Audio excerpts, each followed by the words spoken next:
Hola, ¿qué tal? Bienvenidos a todos a otra entrega de este curso de C++, en el que pretendo ver dos cosas. Pretendo ver qué es compilar un programa, qué sentido tiene la compilación de un programa y qué es lo que ocurre por detrás, que no vemos cuando compilamos un programa. En nuestro caso, qué ocurre cuando compilamos un programa de C++, ¿no? Que es el curso que nos ocupa y que es un proceso que yo considero importante que todo el mundo conozca. Y luego, si me da tiempo, que no lo sé, pues pretendo ver, si no lo veremos en el próximo vídeo, pues una explicación línea a línea de lo que hace el programa que creamos en el vídeo anterior. Si recordáis, para comprobar que lo teníamos todo bien instalado, pues creamos un primer programa en C++ para ver si Visual Studio Code era capaz de compilar y ejecutar dicho programa. Bueno, pues también veremos, si no es en este vídeo, en el siguiente, una disección línea a línea de todo el código que creamos en el vídeo anterior para entender perfectamente ese programa. Antes de ponerme manos a la obra, deciros que aquellos que tengáis conocimientos de programación, aquellos que tengáis nociones de C++, este vídeo os lo podéis saltar perfectamente, porque todo lo que voy a hablar en él seguramente ya lo conozcáis. Luego no digáis que no os aviso. Y aquellos que no tengáis ni idea de programar, pero que os gusta programar como pollo sin cabeza, es decir, aquellos que en ocasiones me decís, ve al grano, no me cuentes tanto rollo y ponte al código, bueno, pues deciros que también os lo podéis saltar, pero que continuaréis toda la vida sin tener ni idea de programar. Dicho esto, vamos a ver qué es exactamente eso de compilar. Bueno, compilar es pasar un programa de su código de programación, de código fuente, del código de ese lenguaje en concreto, en nuestro caso C++, a código máquina. Bien, el código fuente de un programa puede estar escrito pues, en múltiples lenguajes, puede estar escrito en Java, puede estar escrito en Python, en nuestro caso, en el curso que nos ocupa, pues el código fuente de nuestros programas estarán escritos en C++. Compilar se trata de traducir, por decirlo de alguna forma, este código que nosotros, los humanos, somos capaces de entender si tenemos conocimientos en C++, a código máquina, que es el único lenguaje que entiende un ordenador. Es decir, un ordenador no entiende otra cosa que no sea código máquina o código binario, que es, como muchos de vosotros ya sabréis, un código compuesto por unos y ceros. Si nosotros, las personas humanas, fuésemos capaces de programar en código máquina, como si fuésemos una especie de Neo en Matrix, ¿verdad? Si viésemos la vida de unos y ceros, no nos haría falta para nada compilar, ni siquiera nos haría falta aprender lenguajes de programación. Lo que ocurre es que es extraordinariamente complejo programar en este lenguaje. Yo, de hecho, no conozco a ningún humano que sea capaz de hacerlo, programar algo medianamente complejo en código máquina. Por eso, tenemos que programar en un lenguaje que sea medianamente inteligible para nosotros, los humanos.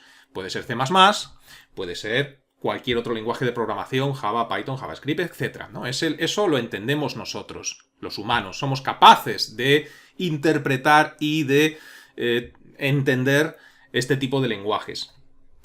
Y compilar, pues no es ni más ni menos que pasar de ese lenguaje que nosotros entendemos al lenguaje que entiende un ordenador, a código binario. Bien, de esto se encarga el compilador, que ya descargamos e instalamos en vídeos anteriores, en un proceso complejo, que está compuesto de varios pasos, como veremos ahora después. Antes quería mencionaros nada más unos conceptos que están relacionados con esto que acabo de explicar. Son los conceptos de lenguaje de programación de alto nivel y lenguaje de programación de bajo nivel.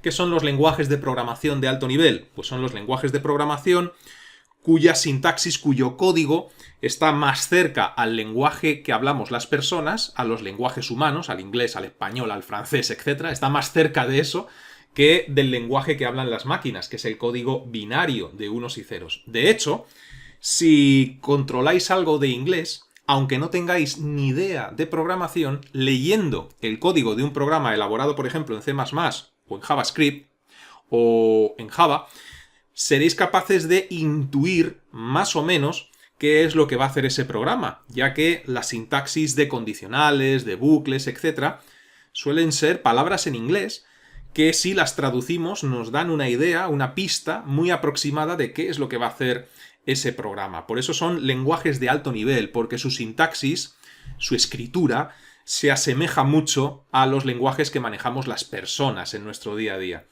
Mientras que un lenguaje de bajo nivel, como podréis intuir, son lenguajes de programación que están mucho más cerca del lenguaje que entiende una máquina, es decir, de este código binario, de este lenguaje máquina, que del lenguaje que hablamos los humanos. Un ejemplo de lenguaje de programación de bajo nivel podría ser, por ejemplo, ensamblador. El código ensamblador está muchísimo más cerca del código máquina que de cualquier lenguaje que podamos hablar nosotros las personas. Bien, pues este proceso de traducción de código fuente en lenguaje de programación a código máquina es un proceso que lleva varios pasos, concretamente 4 pasos. El primer paso, sobre todo hablando ya, centrándonos en un programa de C++, el primer paso es el conocido como paso de preprocesado. ¿Qué es lo que ocurre en este paso? Bueno, pues este paso lo que hace es ver todas las directivas. Ahora después hablaremos de qué son las directivas. Bueno, aquí tengo una de ellas, ¿no?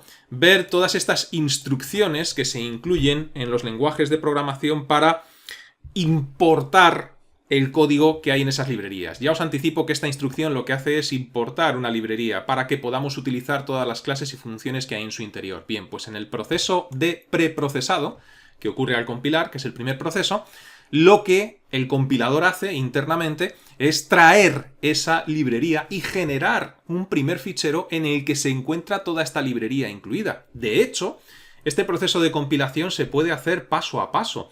Nosotros lo que hacemos es, en un entorno de desarrollo o en un editor, darle al play, y esto ocurre todo casi a la vez, no nos damos cuenta, ¿no? Ocurre en orden secuencial, pero nosotros no lo vemos y nos creemos que es un único paso. Pero no es así. Si nosotros quisiéramos, lo podríamos hacer este proceso de compilación en los 4 pasos, diferenciando los 4, y nos daríamos cuenta de que en este primer paso de preprocesado se genera un fichero que tiene miles de líneas, porque están incluyendo todas estas librerías de las que os hablaba, ¿no? Con las directivas include y con otras. Bien, pues este sería el primer paso. El segundo paso que tiene lugar se llama precisamente compilación. Coincide este paso del proceso con lo que sería el proceso completo, ¿no? ¿Y qué es lo que ocurre en este segundo paso? Bueno, pues lo que se hace es generar unas instrucciones que se llaman instrucciones de ensamblado, que van a depender de la máquina donde se esté compilando el programa. Es decir, si estás compilando el programa en una máquina con un procesador determinado, un procesador por ejemplo de 32 bits, pues se genera un código de ensamblado. Pero si estás compilando el mismo programa en una máquina diferente, que tiene un procesador de 64 bits, se genera unas instrucciones de ensamblado diferentes, ¿no? Eso es lo que hace el segundo paso. Generar unas instrucciones de ensamblado según la máquina donde estás compilando el programa.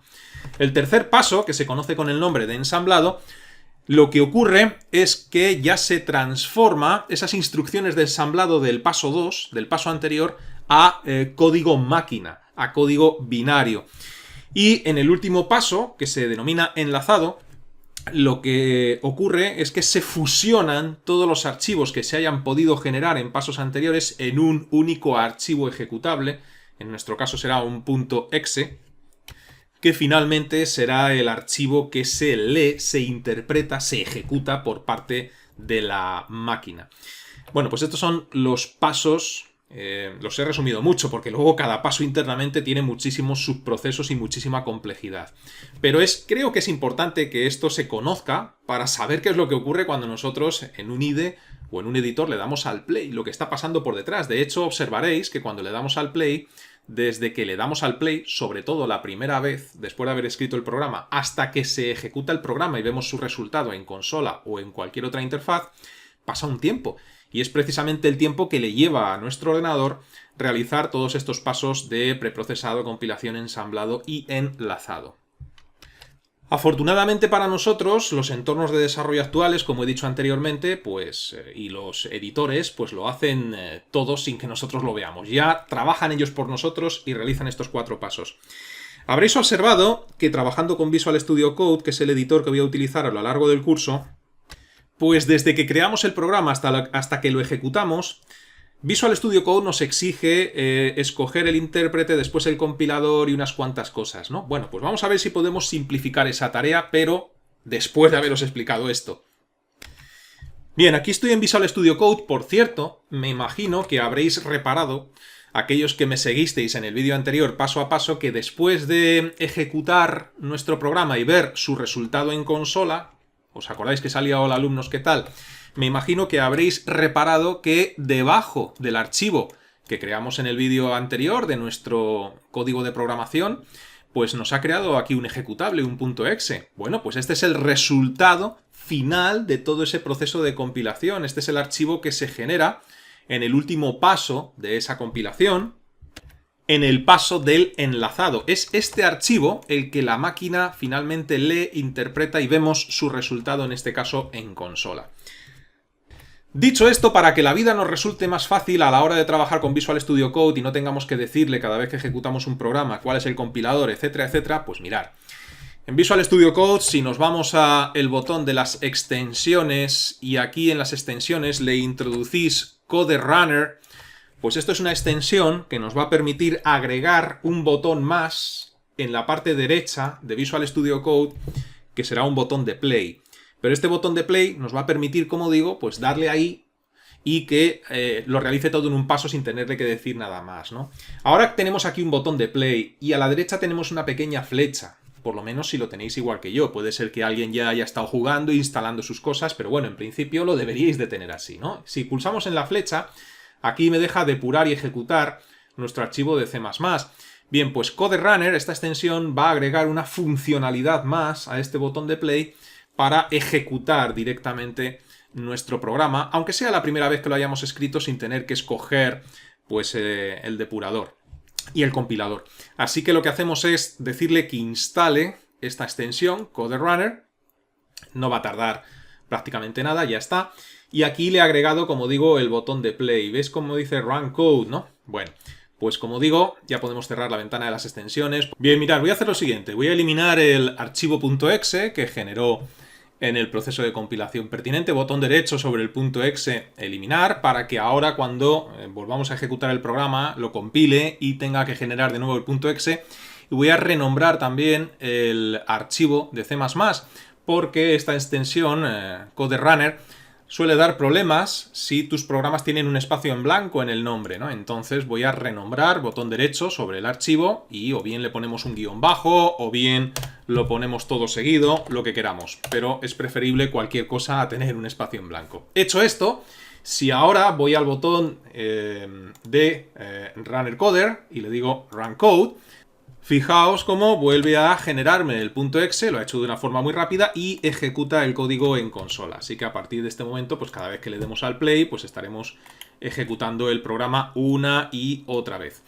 Bueno, pues explicado todo esto, la disección línea a línea de nuestro código lo haré en el próximo vídeo, porque sí que es cierto que voy a comentar varias cosas y si no el vídeo se va a hacer más largo de lo recomendable. Así que de momento este vídeo lo dejamos en el punto en el que nos encontramos y os recuerdo que si lo deseáis podéis registraros gratuitamente en mi academia virtual pildorasinformáticas.es, donde en la zona de cursos gratuitos tengo todos los cursos gratuitos que he ido subiendo a YouTube ordenados por categorías. Aquellos que deseéis que os resuelva las dudas relacionadas con los cursos tenéis la sección de cursos offline y los que deseáis que os haga un seguimiento más personalizado, como si tuvierais un tutor en casa, con ejercicios, test, resolución de dudas y entrega de certificado al finalizar un curso, tenéis los cursos tutorizados. Estos catálogos se irán ampliando poco a poco con el tiempo. Hasta la próxima, que os vaya bien.